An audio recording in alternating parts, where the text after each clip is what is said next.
One quiet night, the moon suddenly lets out a huge "Achoo!" and a tiny glowing piece of moon dust falls down to Earth. The moon is embarrassed. Oops, that's never happened before. Down on Earth, animals and people see this mysterious glowing speck.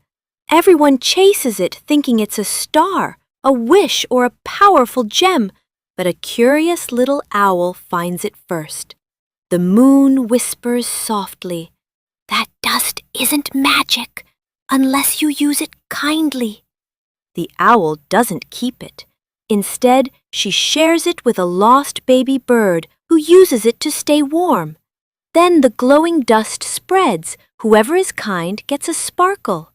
By morning, the whole forest twinkles, not because of magic, but because kindness spread faster than moonlight. Moral: true magic doesn't fall from the sky. It's what you do with what you're given.